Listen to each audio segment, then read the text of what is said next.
started seeing a better picture of the economy. We started making better sense, and a lot of us started feeling a lot better that we can now invest some money in the economy.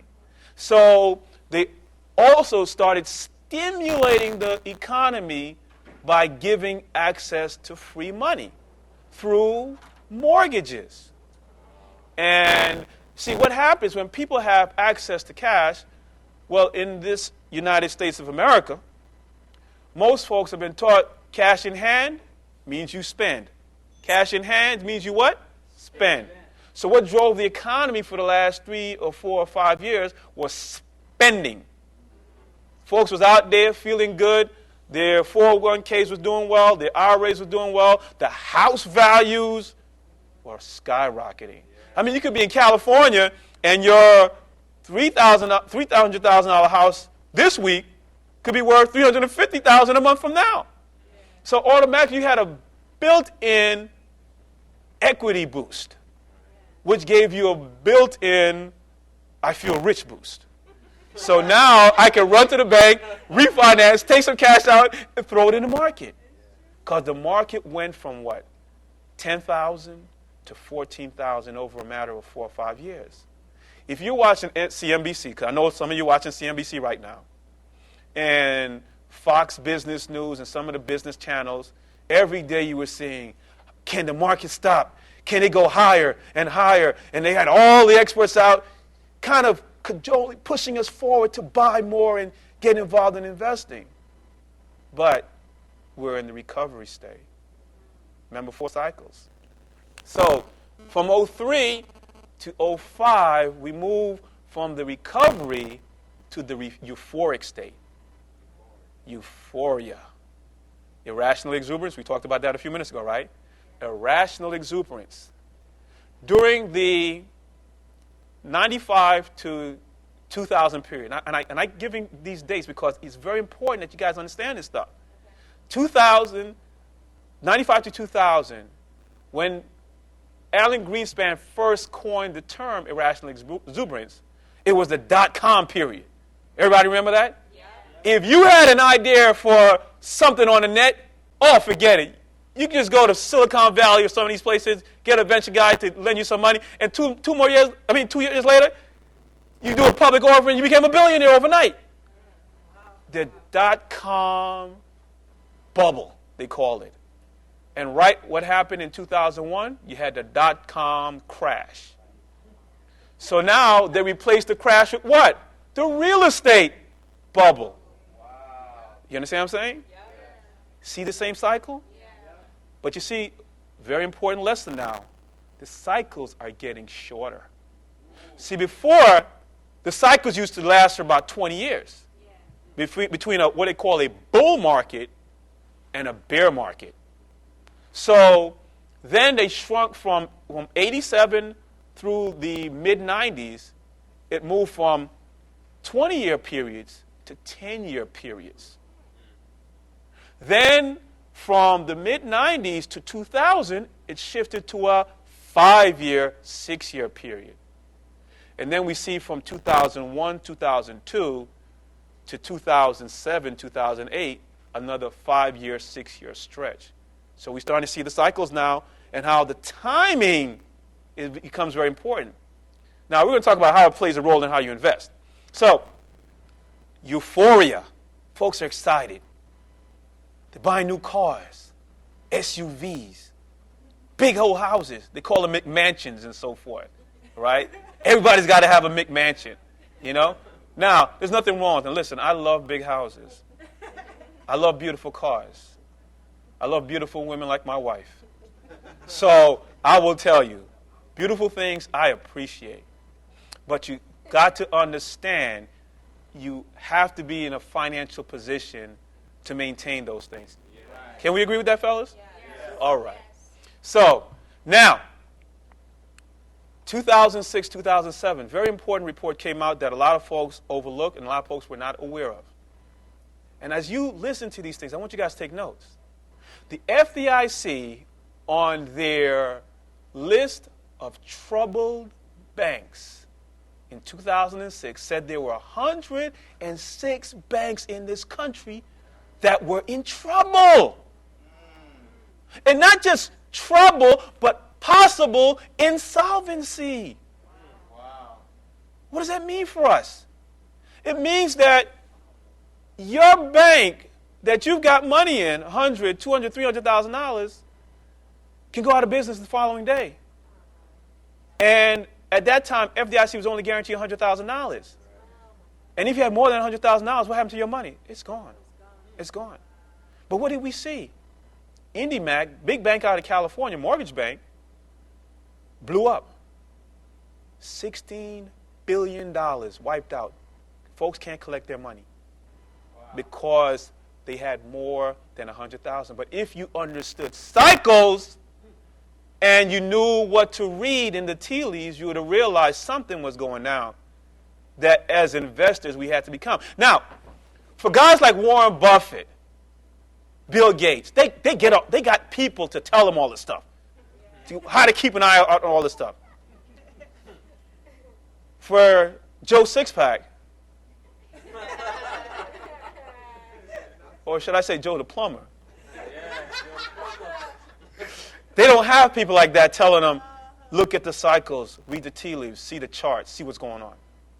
See, that's where I come in. I kind of give you that knowledge. I tell you what to look for.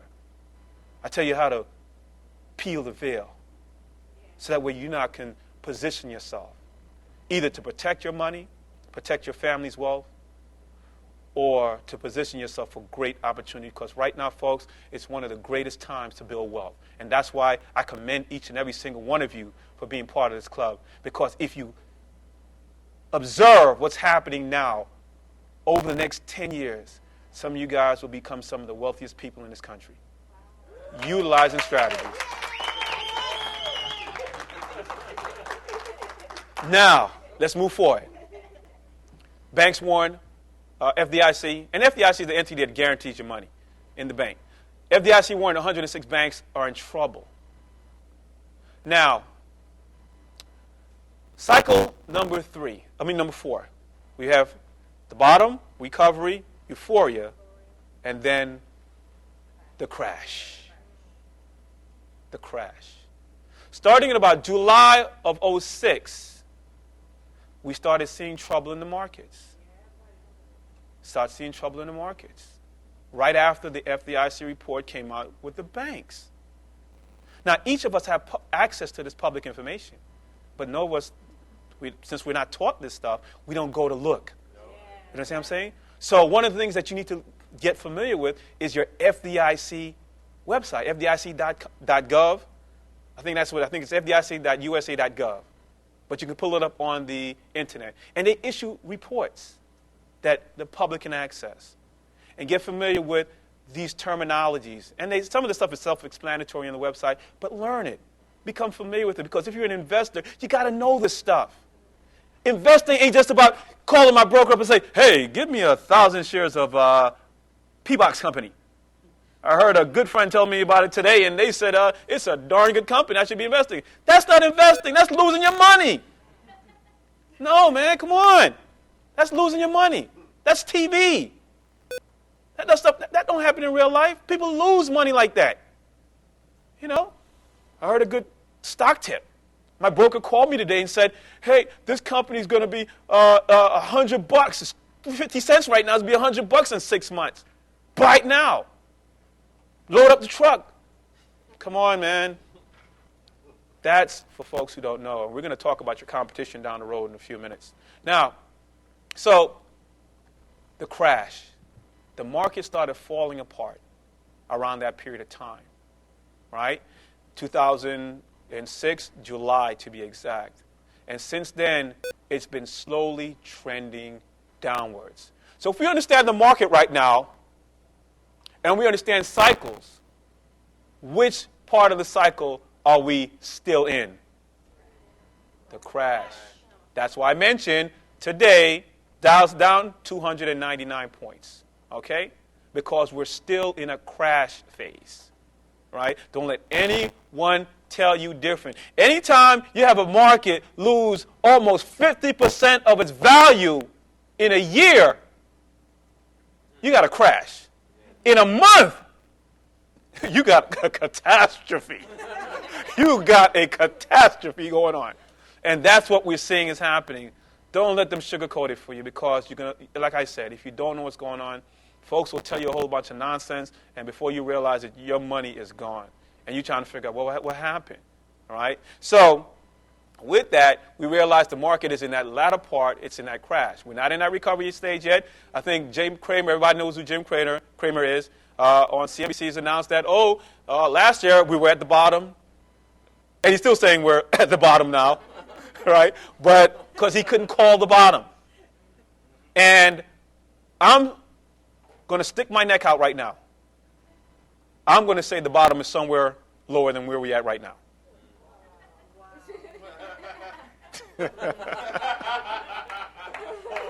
So,